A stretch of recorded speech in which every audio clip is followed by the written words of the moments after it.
চট্টগ্রামে সিএনজি অটোরিকশার অতিরিক্ত জমা আদায়ের বিরুদ্ধে প্রতিবাদ জানিয়ে মানববন্ধন কর্মসূচি পালন করেছে চট্টগ্রাম অটোরিকশা ও অটো টেম্পো শ্রমিকরা। সোমবার দুপুরে নগরীর প্রেস ক্লাব চত্বরে এই কর্মসূচি পালন করা হয়। কর্মসূচিতে চট্টগ্রাম অটোরিকশা ও অটো টেম্পো শ্রমিকরা বলেন, আন্দোলন চলাকালীন কারণে দীর্ঘদিন পরিবহন চলাচল বন্ধ ছিল। চলাচল স্বাভাবিক হতে না হতেই সিএনজি অটোরিকশা মালিক ও গ্যারেজ মালিকরা অতিরিক্ত জমা আদায় করছেন।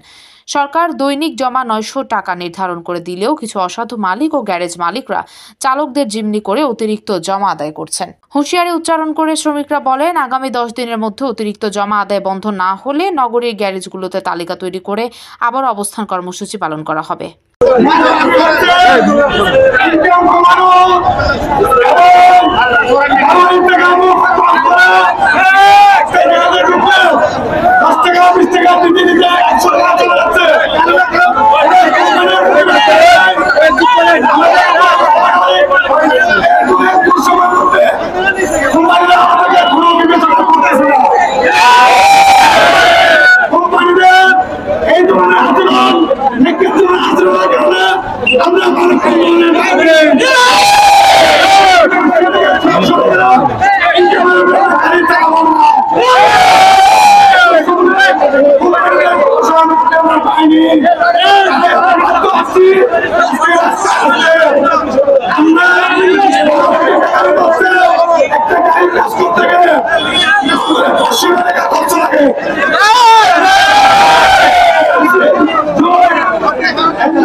কিন্তু ফেলে যাবো না।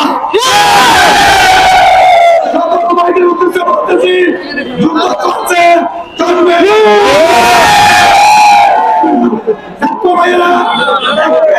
একবারে কিন্তু স্বাধীন করতে পারে না, বারবার যুদ্ধ করছে।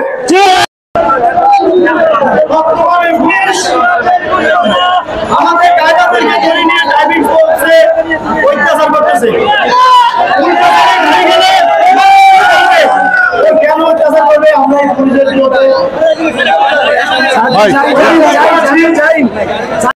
Desk news, PIB 71 TV.